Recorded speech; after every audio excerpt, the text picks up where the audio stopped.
Hello, my name is David Bryan, and this is Curiosity Invited, a podcast inspired by endless curiosity. Tune in for an open-minded conversation about interesting and important things. Hello, and welcome to Curiosity Invited. My name is David Bryan, and yesterday I spoke with two people, Alison Park and Chris Thinnes, both educators, both consultants, and both deeply involved in what is known as DEI work in schools. DEI, schools and other institutions. DEI, diversity, equity, and inclusion. And unfortunately, DEI work, diversity, equity, inclusion work, has been blemished over the last few years, mostly for political reasons, and we'll talk about that. And you should know something about these two people. Alison Park is an educator and now a consultant who works mostly for schools, educational institutions, etc., with adults, with kids, with administrators, with teachers, and Chris Thinnes, also an educator and now a consultant, and does a lot of work both in that field and others. And the two sometimes work together.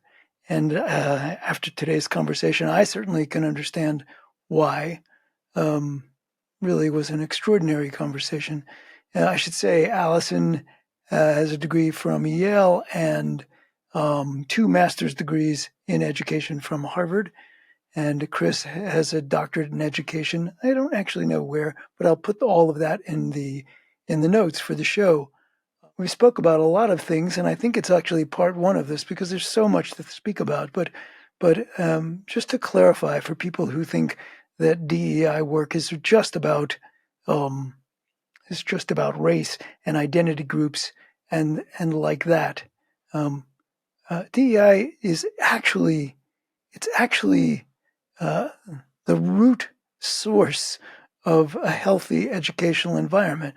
Right? I mean, it's really about belonging. It's really about creating an environment where young people, adults, can feel like they belong, they are cared about, they're welcome, and that their ideas and points of view and feelings are taken seriously. So it is not about separating people into identity groups, although certainly that does happen, that does come up. But the research is really clear. If you want young people and older people to perform at their best in whatever endeavor it is, then they need to feel, if they feel accepted, welcome, not necessarily agreed with, but like their points of view matter, they will thrive. They will be at their best. And isn't that ultimately the goal? Well, of all environments, we hope, but certainly of educational environments. We want everyone to thrive, to be the best they can be. My conversation with them, with Alison and Chris, was splendid. Again, I think there are more to come, and I hope you enjoy it. Countdown makes you want to see if you can get something in there just before the numbers go off. It's very tempting. Well, hello, everybody, and welcome to Curiosity Invited. My name is David Bryan, and today I have the pleasure once again of speaking with my good friend Chris Thinnes, who hopefully you will have seen that episode before this one, but you never know. and Alison Park, who is the founder and principal. And are you the sole person in Blink Consulting?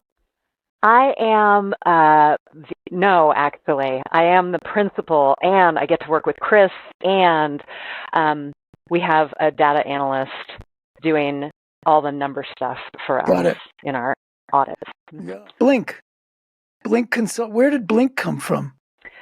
It's funny because everyone wonders, is it the Malcolm Gladwell book? Because we've been around for 20 years. It is, in fact, not, although I've read and appreciated that book. It came from while I was still working with schools, it came from just the idea that every time you blink, you can see something as if for the first time, which is super hard to do when you've already made up your mind about the thing in front of you. But it was that idea that that perceiving the world and other people is always an action that we are taking in this moment. So is it fair to say that that Blink Consulting is a DEI consulting firm specifically for education? It is. Education has always been my home. I feel that way, Chris. I don't know if you I feel like your career is so varied, and yet you are such an educator, all caps. So education has been where I focus my work, and while I've done work secondarily with community-based nonprofits, it's really about development of kids and youth and the development of adults in those communities. And DEI absolutely is the core, primarily because there is no way to educate a group of people of more than one.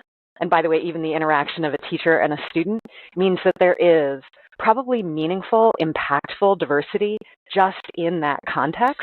So it's not DEI plus on top of education, but it's a focus on DEI because I believe that is at the heart of not just education, but any meaningful human interaction. That's interesting. And yeah. Boy, I bet it's like David, isn't it a lot of pushback to that statement in the world? So, and Chris, you got to jump in because it is a reframing from the idea that we're like, oh, add a DEI commitment, right? The intention, I think we could all agree, in education has never been to exclude children, has never been to make children feel like they don't belong, right? And from those principles, we can see that inclusion, fairness, the ability for every child to succeed are so obviously at the heart of education. The thing is, we've just come at it socially as if it's this afterthought and it's for an agenda for, like those people we didn't expect. And what we're talking about is the fact that we're just recognizing what's at the core. But to your point, David, absolutely, this is not the cultural preset. Well, it's also, Chris, you were about to, I can see your mouth almost wanting to speak, so go for it. Yeah, I mean, just piggybacking on the point that Alison already made without the intention to reiterate it, but one of the things that I think has preoccupied both Alison and I think to some extent you, David, too, is looking at the way that DEI work has been conceived and structured in schools. Our work is primarily, but not exclusively, with independent schools, but our preoccupation is especially with that. And, recognizing that for quite some time, lots of schools add, there's no shortage of equity initiatives, right, in schools. And many of them are, heavy on initiative and light on equity. A lot of rituals, a lot of shows, a lot of declarations, a lot of statements. Some work with utter integrity, but not necessarily doing anything to really change the game. And one of the things that's occurred to us over time, which is either brilliant or idiotically simplistic, no idea. But it's a big range. It's a big range. Totally. Well, yeah, and that's the range within which I like to keep it on the rails. But this sense that these schools are making these commitments. They're making these commitments to educational excellence, right? Like teaching and learning that offers the mostest to all of the children. And then there's this other lane of DEI work, because the proper business of schooling is teaching and learning. And it's also nice if children feel warm and accepted, whatever. But in so many different ways, interpersonally and institutionally, these are two separate silos. There's the teaching and learning committee that meets on Tuesdays with those 8 people. And then there's the DEI committee that meets on Friday afternoons in another room about its separate set of initiatives as one, simple example. And to Alison's original point, I'm finally getting there.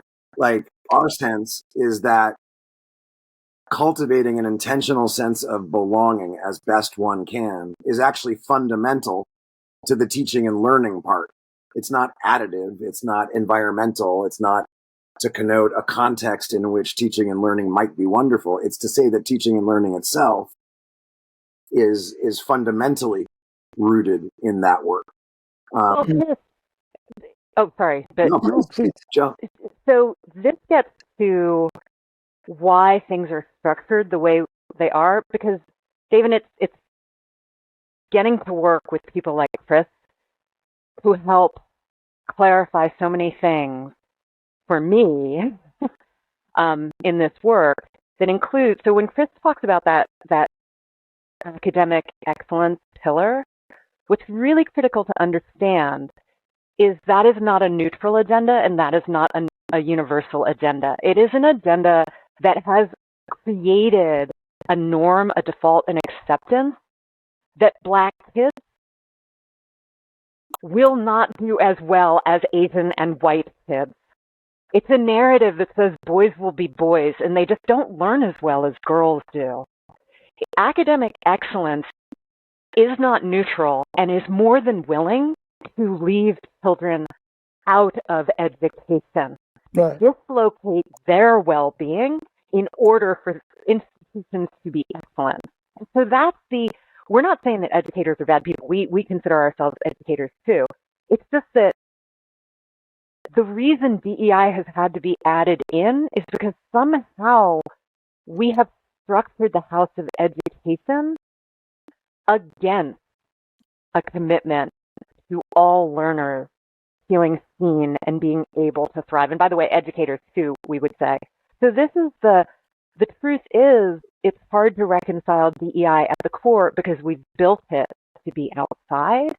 But when you really rethink education, child-centered is a popular phrase. When you really rethink that and just human-centered, because again, teachers matter too and their families matter as well, then you have to really recognize that it's not just a DEI agenda that's coming at schools, but there's an agenda that's been preset that we really need to interrogate. I completely both get it and agree. And people want to get to the end. You know, it's like, hey, we live in a diverse world. Look, I can wear a blue tie and you can wear a red tie. And as long as we're wearing ties, we're okay. And I wouldn't want diversity to include everything. It doesn't. Right. So, David, what you're hitting on is, by the way, like one of the things, I don't hear you doing it, but one of the things that people confuse diversity with is just differences. Like the three of us are different from each other. Right. Sure. What diversity socially means is that our individual differences are a truth that are then correlated with patterns of identification. And by the way, this isn't just how we get identified, but how we identify ourselves, that then track with disparities in social access to resources and opportunities. You're standing in a community, when the three of us walk into a space, who's seen as being part of the group, who's seen as being respectable and intelligent, right? Those individual characteristics actually correlate with these disparities that are, again, identities that sometimes we choose, sometimes they're put upon us, that track with these disparities of experiences and outcomes. And so what you're talking about, what you're naming is, let's be very clear, education is persistently achieving racist, classist, and sexist and ableist outcomes, period. That's what we're talking about. So we're all in agreement that we have to address that. The question is whether you use, and I think this is what you were saying, Chris, an additive model. And think of like DEI as like a barnacle on the hull of a ship, right? And we're like, the ship, like that's Chris, I'm translating the metaphor of silos. The ship is the main vessel. And the barnacle is just this like DEI hanging on, and it's this committee fueled by like passionate people who care a lot, right? Whereas what we're talking about is actually redesigning the ship with this consciousness. That it's not just about adding a program, and Yuri Treisman did some great work around this at Cal. It's not just about having trailers at the edge of the UC campus where kids who are struggling, you send them and the TAs will talk to them. It's about revamping how we think about and the responsibilities of educators, right? Because the problem you identified, David, is so core. It's not just about these patches and fixes and I think about in a house like putting decorative sconces on the wall and stuff like that. Yeah. So let me be the voice of I should have said this before we even started, which is, so I might be asking some questions. They're really questions, and frequently they're questions that I don't even have, but I'm trying to give voice to them. And so there it is. So now you can't hate me. Well, you can, but you have to know me better first. But education is about learning stuff, no? I mean, like, so some people, well, here we go. I'm going to lob this over the plate. So some people are just way the hell better at math. They just see it right away. And some people struggle with words and letters and linking concepts and ultimately a big chunk of it we're serving. Education is serving a society, whatever that is, at least in part, so that we can build on the successes of the past, et cetera, et cetera. And so people do have to come out at the end, they have to come out of a French class speaking French, and they have to come out of a math class knowing how to do this stuff. So not everybody's going to do it in the same way. And shouldn't we be spending time focused on how to do those things better? Or is that what DEI is aimed at? Not sure that was a question. Maybe it was. Like, Chris, you want to go for it? I'll start if you jump in and make it better. No, but, but that's a giant complex question, and I appreciate it because it's challenging. I mean, the things that are front of mind are, number one, by all means, education is about learning stuff, but also it's not just about like the transmission of content or the transmission of a cultural inheritance from one generation to the next. I know all of us know this. I'm just kind of going through things that are rolling through my mind. It's also, I think, ideally about knowing oneself and knowing others and developing the skill set to engage with others, particularly in the case of schools, around things like problem solving.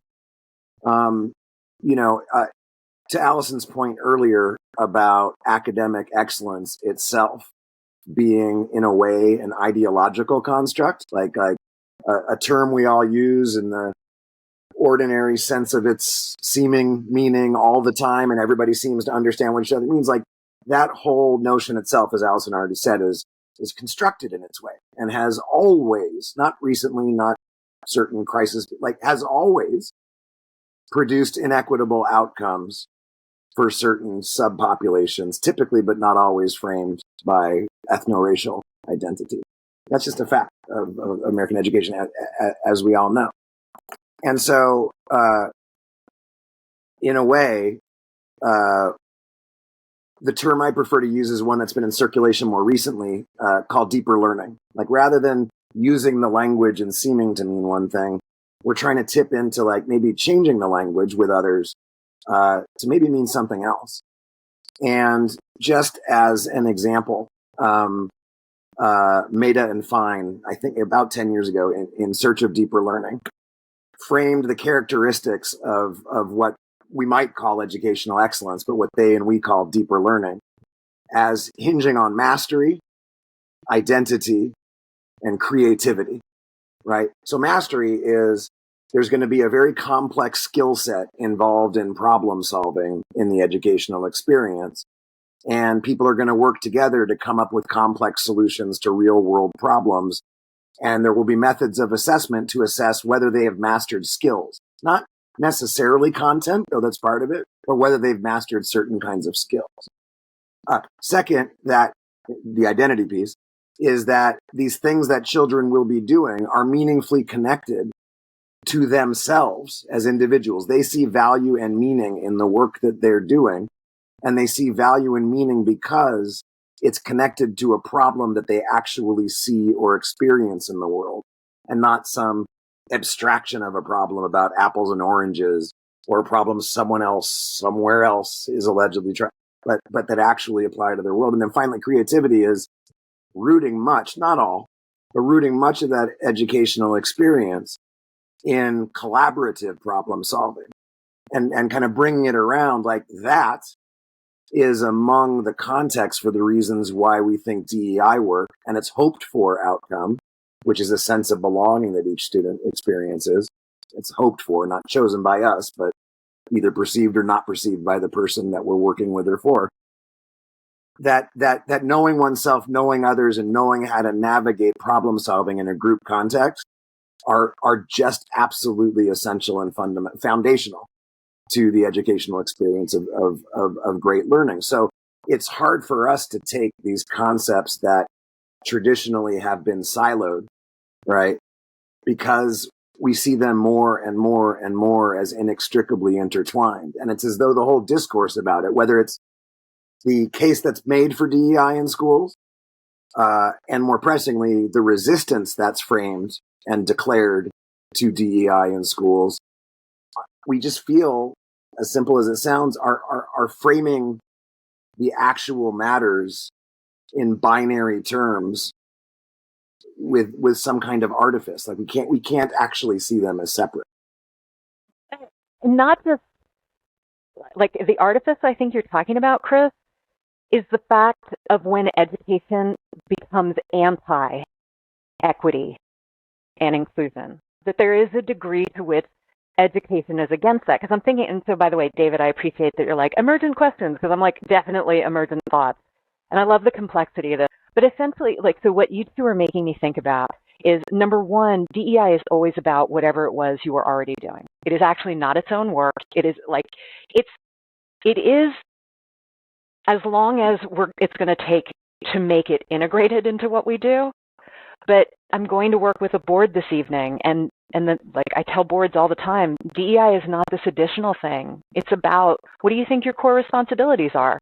Strategic institutional stewardship, fundraising, board succession, like that's where this work lives. So DEI is always kind of like, and I'm not techie, so it's like, in a way, it's part of the operating system of a thing as opposed to this separate app that you're running.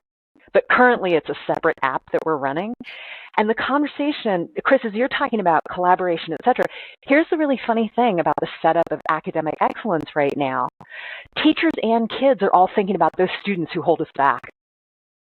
The students who just can't learn, right? Like in group work, it's like, well, Chris never does his work, right? And there is no curiosity or space for it. There might be curiosity, let me say. There's really no space to center, what is Chris learning? How is Chris learning? Right? And that maybe this demonstration of being disengaged isn't because Chris doesn't care.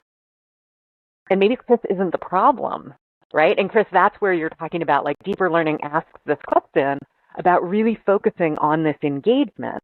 So I'm thinking about, like, the fact that even having this conversation, and Chris, you were illuminating, like, is the objective, let's all agree, if DEI is about doing whatever it was you were committed to doing, then what is the purpose of education? Is it that kids all know a certain something by the time they're done, for example, with French class? Is it that if they ever end up in a situation with someone who speaks French or another language that they don't understand, is it about the habits of heart and mind and action that they bring to that? Like, even if I sucked at French, like, is it about how I show? Because I watch people all the time have different reactions when they are in company with people who don't speak a language they can understand. And it's anything from intolerance to curiosity to wanting to engage to not bothering to talk to them.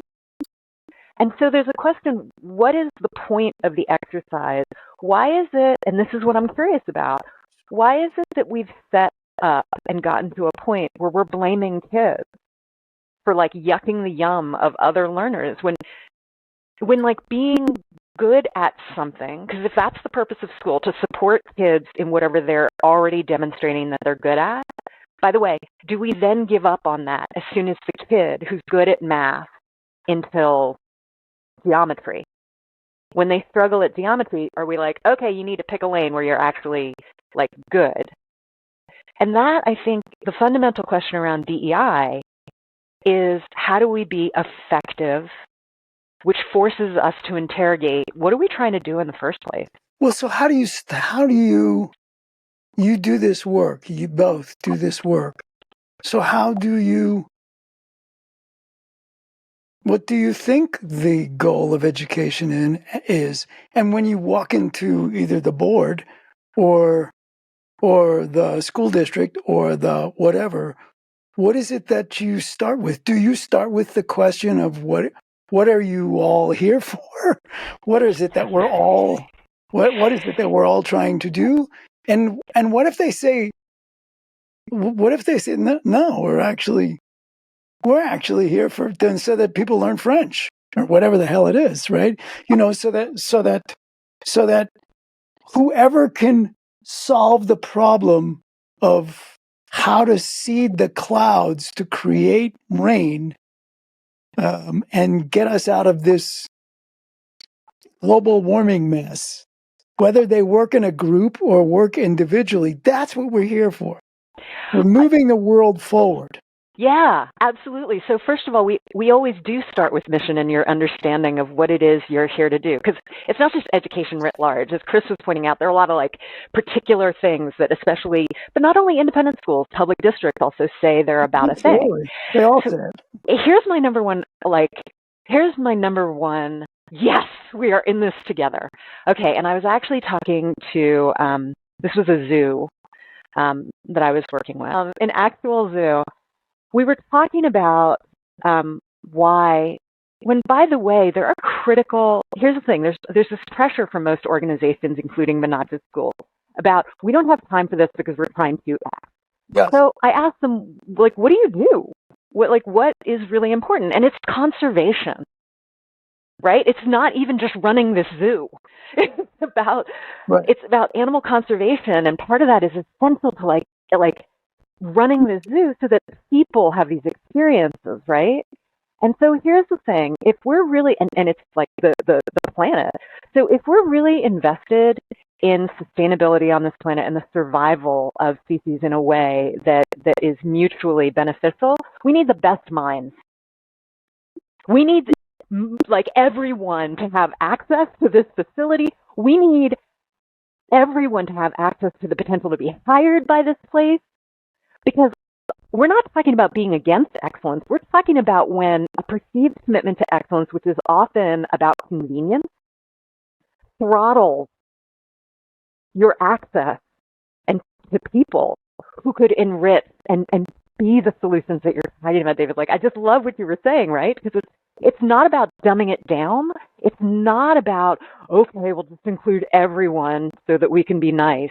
It's about the fact that when we exclude people, we lose so much. It's the Stanford, is it, Chris, correct me, is it it might not just be Stanford, but it's the experiment about like marshmallows and dry spaghetti and like building a tower, right? Building the highest tower you can, yes. Yeah, and all these studies that show that just getting MBAs from like the top school, like highest ranked school at the moment, that's not necessarily going to get you there, right? So that's what we're talking about. I actually did that with, true story, I did that with, I was working for Snapchat. Well, now they call themselves Snap, right? I was working and in San Francisco, and I did that with a room full of coders, most of whom had PhDs in computer science. And it's like, we're building a tower. Oh my God.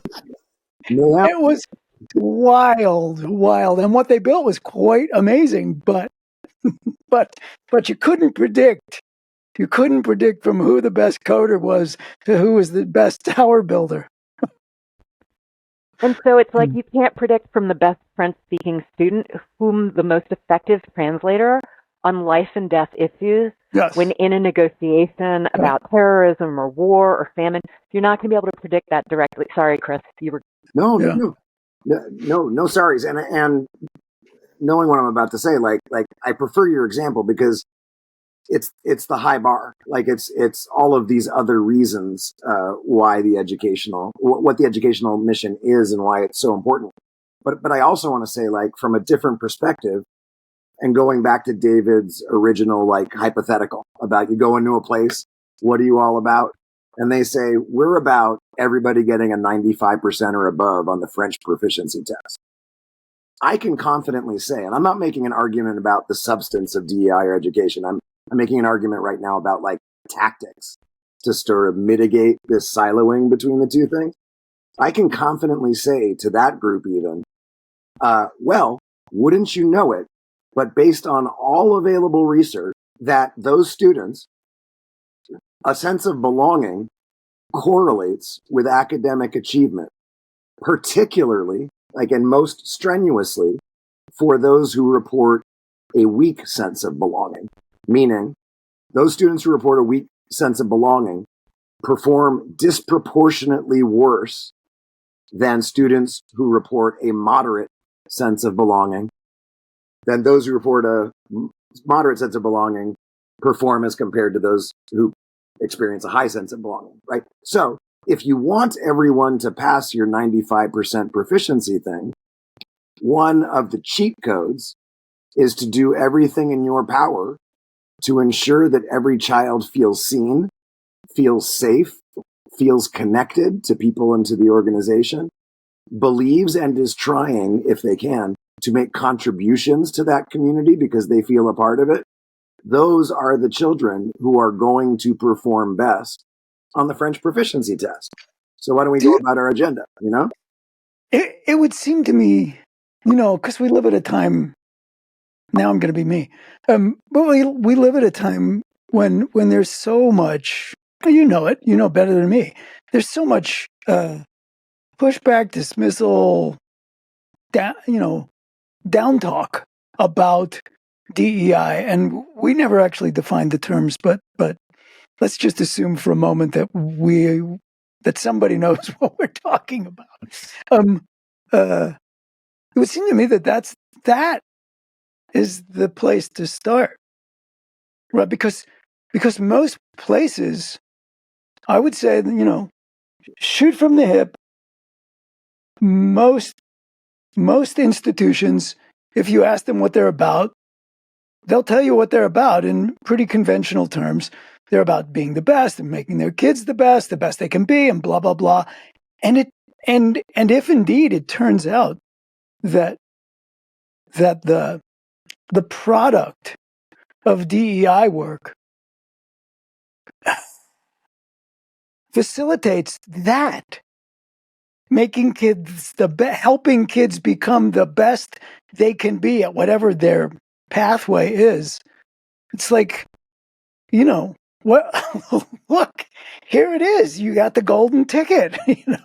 Willie, well, you just pulled the golden ticket. This is the thing for you to do because you want to achieve this thing, which we're not going to argue about. Yes, 95 on the French proficiency test is a great goal. Good for you. I don't know if it's a great goal, but you think it is, and so I'm here to help. And that's why I'm trying to do this DEI thing with you. So, I feel like so in naming that example, I feel like there's some sense within education that you shouldn't say that. Like, you shouldn't admit that what you're actually, you said it so nakedly, Chris, right? And it's like, okay, so we can work with that. But I feel like there is an imperative to not say it, at least in my experience of not just independent schools, but also public schools. You're supposed to say something and couch it in like children's development, da-da-da-da-da. But if what you really mean is 95% on the test, it's so much easier to actually work with that without the layers of an obfuscation that I think is well-intended, because, again, people know that we're not supposed to forget the kids, but there's a level of pressure to do something that is working against that sense of belonging you're talking about, Chris, because I think about how with kids who don't feel smart, there's a correlation with not feeling like they belong, right?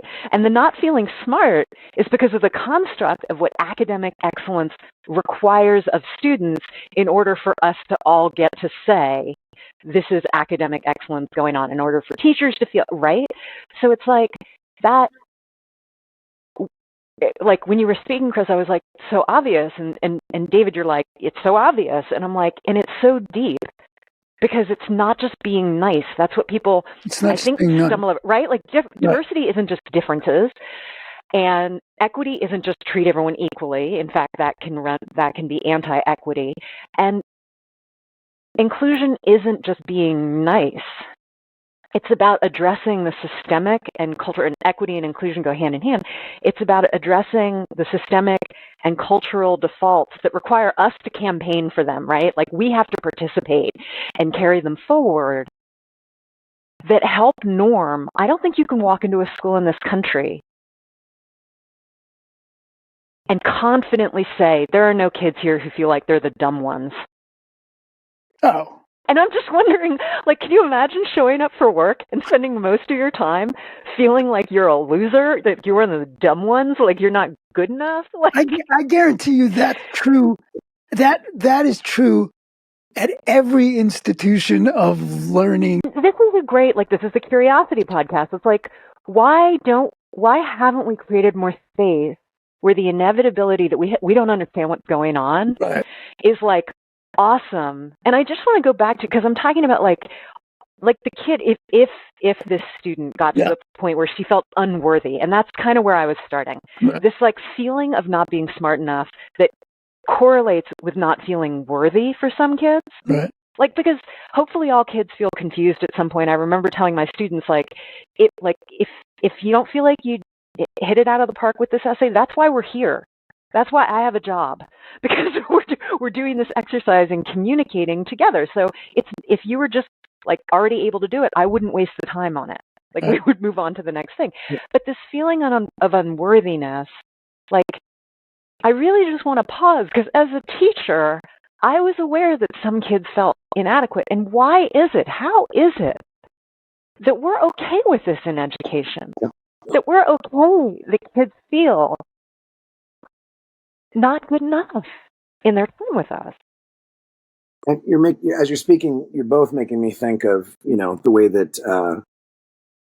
that this enduring myth of individualism plays itself out in this context, which is that having had the experience myself, I can say even more confidently than talking to lots and lots of kids who've had the experience, that pretty much every child who feels like one of the dumb ones experiences that as a sense of individual failure, right? The system, a system always imagines itself as successful, with any outliers being to blame, usually individually, quite often by virtue of the identity group with which they associate themselves.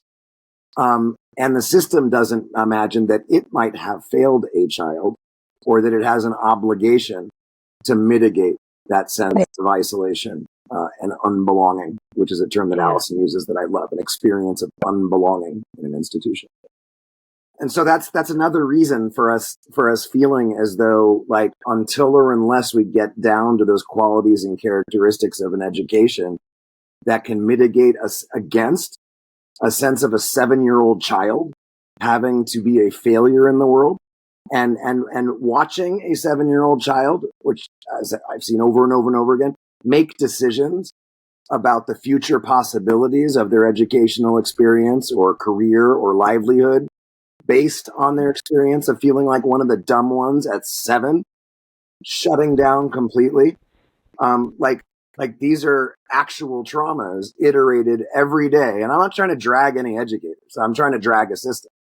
Chris, can I just jump in and say, not just experience that themselves, but when we go back to patterns, and all systems are perfectly designed to achieve the results they get. So we cannot problematize brown and black kids, boys, kids who learn differently than how they are being taught. We can't problematize them. So if I'm putting that kid that you're talking about, that 7-year-old, then imagine that somewhere in their consciousness, and let's just double down and say they've never been given the language or permission to name it, they're seeing it as a pattern, right? So this individualism is weirdly embedded in the moment when a student said to me, Black people just aren't good at math. I don't even teach math, right? But this kid was just telling me, like, I can't do this. It was a Black kid, right? Yeah. It is how individualism is confirmed by social stereotypes and norms that we've accepted to cement the position of the child. Yeah. Yeah. And it's so, well, I don't know, this is maybe obvious, but it's so sort of Moebius strippy, right? I mean, it's the institutions then become this thing, and then we get this crazy upside down backwards system where we select the most the highest achieving young people. I don't care what age it is, whatever that means, however one makes those decisions, we pre-select for those. And then the institutions are created and they pat themselves on the back for then getting everybody get a 95 on the French proficiency exam. We do such a good job. What the fuck are you talking about? You selected for those kids. Like, why don't you take everybody and then see how you're doing? Because then maybe you'll be better at the thing that you say you want to be doing, which is educating people. And then again, wacky. Then how do we stunt the growth of kids when what we want them to do is perform to a standard that we've set and they do it? You learn when you actually have to be vulnerable and figure something out and grow, right? So it's like, to me, the irony of academic excellence is we're also kind of kneecapping the kids who give us that evidence. And this is, so Chris, you quoted me, so now I'm going to quote you.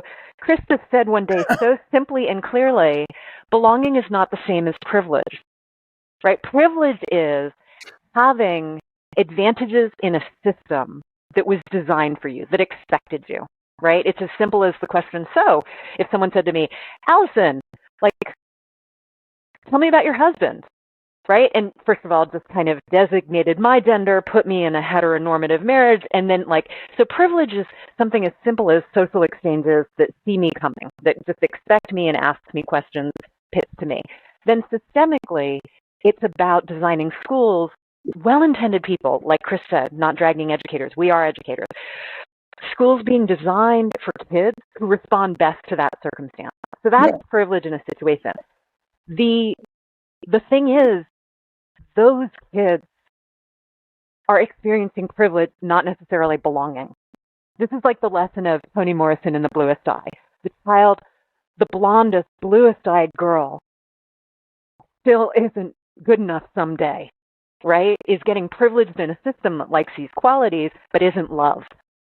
And that's where belonging is really deep. We have to recognize that we're not loving the kids who are doing the best. We're just rewarding them for doing what we wanted. Okay, so why? So school says, a school, an institution says, cool. Well, that's great. That's what we're here for. Like, we're going to take the kid. This is what we do. And, this is what we do. We do it well. We take the kids who do well at doing this. And, the kids who do well at doing other things, well, they can go to another place that does those things well. And we, sometimes we play around and we call them derogatory names like touchy-feely places or whatever. But you guys, we create scientists, politicians, etc., world leaders, and they create teachers, or they create poets, or they whatever. So what's wrong with that? They say. I just want to say, Chris, were you going to say something before? Oh, okay. No. I love the honesty. So first of all, yes, let's just know what we're here for. Secondly, then, David, my question is, okay, great. Once you've selected for what you think is a good match, and like we hear it in hiring, like good fit and all these things, right? Yeah. But once you've selected and you think you've got a good match, how do you prepare to support and love and carry through on the promise that you have made when that student, who is a human being, falls, trips? So I'm all for, just be really honest. I'm not saying MIT admit people who have never looked at math before, right? But it's like, okay, so you got criteria, great. The question is, how do you carry through on your promise to the human being who in schools, and I don't care if they're over 18, they are still adolescents, right? At college, typically, but not always. How do you still hold your promise to them when they, in a very human way, are not perfectly what you hoped and what they presented themselves to be? And if I may, just big, and also, like, to your example about the school that goes like that, that's absolutely fine. That's what we do. We produce poets. We produce philosopher kings at our, like, I don't care what it is. But there's also a case to be made about the preparatory aspects of an education. I don't like making it because I like focusing on the here and now for children. But to whatever degree you're trying to prepare philosopher kings to, function in the world and issue by decree the moral and intellectual and practical judgment of your populace, it would be swell if said philosopher king had an actually cultivated understanding of how people might experience the world differently than they, and an acquired skill set at engaging with and thinking empathetically on behalf of those the philosopher king is meant to serve. So I get it that you want to do this very unique, for lack of a more piercing word, thing with your school that may not align with my hopes for what a school would be. But there, I believe that the understandings and skills of this work are just as essential, even if the outcome is so limited and precise. No, I think you guys are just nicer than me. I mean, I think for the most part, the answer to those places, the answer that given by those places to the question about what do you do when somebody falls, right? What do you do is, well, that's not what we're here for. When they fall, they go someplace else, or they go to a therapist, and if they can get the help they need, and that's the problem. That's the problem. So really, underneath the call for belonging work, DEI work, right? Goodness work is a moral imperative, it seems to me. And on the one hand, hey, now I live in Wyoming, so I believe in freedom, right? So institutions can be what institutions want. And what a shame. And I know I've said this to parents over and over again, is like, look, there are schools that do this really well. I mean, really well. They're phenomenal. But if human beings are this, even this, and chances are they're this, well, then you have to make a decision about where you're going to put your child, where you're going to put yourself, because you might end up doing this thing really well, but I guarantee you, unless you're really unlucky, you're going to need this stuff in your life so much more often that maybe you'll get it then. But what a shame. What a shame. I'm actually going to say, I think we just met, David, but I'm just going to go with, we're not nice. You're not nice. No, we're not nicer than you. I'm going to go with that because, well, Chris, I can say that about myself, and I think you as well. We're not in this for nice. Chris, you're the nicest. I think there's a humility that, so I've been doing consulting work for 20 years after being an educator.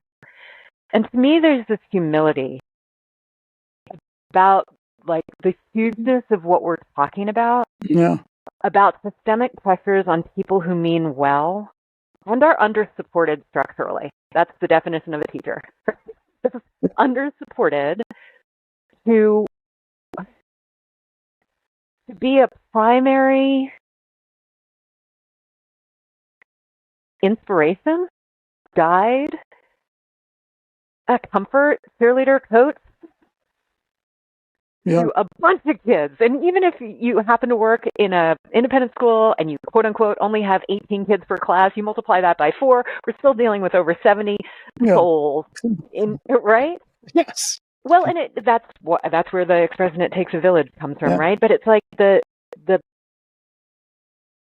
hugeness of some of the fundamental questions we need to ask. Fitz and I are going to a conference where we're doing a session that's just, what are the questions that we need to be asking that we're not because we just assume, or because they seem set, or it seems so obvious, or it doesn't seem like there are answers other than that's the way it is.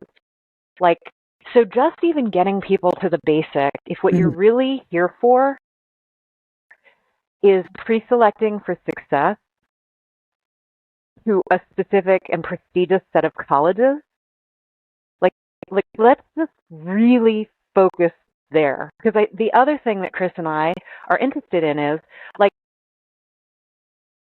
we don't need to talk about this if DEI is really not vital. Now, the spoiler alert is, as Chris was pointing out, we can't see a way around, and this is the misunderstanding about DEI. And David, you pointed out, we actually need these terms. So people have said, let's not talk about diversity, it's too divisive, right? Or it was multiculturalism. No, it's equity and inclusion. No, it's justice. No, it's community. It's humanity. We just like moving on with the words. We actually need all the words. What we don't understand is the syntax, right? So here's the thing. All this work has been about and is actually safety, dignity, belonging, and thriving for everyone, not just some people in your community. So that's the core. Now, here's the thing. You can't control that. This is what infuriates us when people say this is a safe space. You can't tell someone what a safe space is. And by the way, when schools say David's office is a safe space for the kids, they're admitting that the rest of the campus is not, right? So first of all, you can't designate it. It can't be partial. But in the aspiration of safety, dignity, belonging, and thriving, and by the way, we can include the thriving of the institution because the kids have no place to go if this institution isn't thriving, certainly all the children and their adults. Toward that end, what you have to do is recognize the fundamental truth of diversity, which is differences within a group that activate disparities, patterns of disparity in their status, access to resources and opportunities, and in systemically activated privileges and disadvantages. Not just, I like cats, you like dogs, right? But the things that actually at a group level are demonstrating that there are different outcomes, different experiences, different access. And that's why you have to commit to equity and inclusion, which are two branches of justice, right? So that, and then we center this idea that what we really want is for everyone to truly thrive and for us to be able to predict it reliably, not saying, well, we know that the Asian kids will be fine, like implying who we know won't be fine. That's actually as problematic when you think you can just peg groups. Anytime you have to compare groups, ones that do well, better, worse, you're implying this inequality in the system. And so, yeah, I don't think the question for us is necessarily nice, but it just feels like there's so much static noise, smog in your point, educators being able to get to the big questions that are going to be so inconvenient because we need to renovate the house of education while people are living in it. Well, okay, so now I'm going to do this thing, which is going to say we're reaching the end of time, and so at some point we'll stop. So I want to do this again. If there's a part 2, I really want to do this again. This is so fun. I would love to. And and so worthwhile, and I hope so important. God, I would love that, so David, and I love both of your minds. So there are no people with whom I'd rather do it. Absolutely. Chris, I can't figure out, it's like, how is it, maybe the question isn't, how is it that I learn so much every time you and I are in a conversation, but what am I doing in like a majority of my other relationships? And by the way, I don't actually mean that. I learn a lot from a lot of people, but it's like, I actually never learn anything except in conversation with Chris. Well, right back at you, number one. And number two is I know that's a rhetorical question you're asking, but I think literally what we're doing is what we're talking about. There are certain dimensions of our lives that are so profoundly different. And yet we have this common interest in a field and its implications and potential impacts that gives us hope. And there's just things that come to both of us together that will never come to either of us individually, precisely because of that proximity and engagement and difference. And I feel like that's literally a token of the type of thing we're talking about as part of the educative experience, and trying to, I want other people to feel what we feel when we're having these breakdowns, No, for real, because it's like what I understand about jazz, right? It's like you have a group of people who have picked up instruments before, right? Or they've sung before. And so I think of that every time I hear you speak, Chris, because I hear the fundamental knowledge that you bring, and the fact that you're applying it in context, in a dialogue, and in a group project. So yeah, absolutely. It's like the idea that kids would be able to feel, and this is Zaretta Hammond, right? That they're bringing their prior knowledge, and that it is meaningful, and that they're seeing what they think they understand in a new context and more deeply, and that they're learning from other people. I think that's what we're getting at, both as isn't that a beautiful idea about education? And that is what belonging in education looks like. That's so... I've spent a lot of years in schools, and I'm not sure. I think I would run. No, I think I'd have enough fingers. I don't even have to go to toes. The numbers of times I could say that was a feeling in the room, and that's really, what a shame that it's not always like that.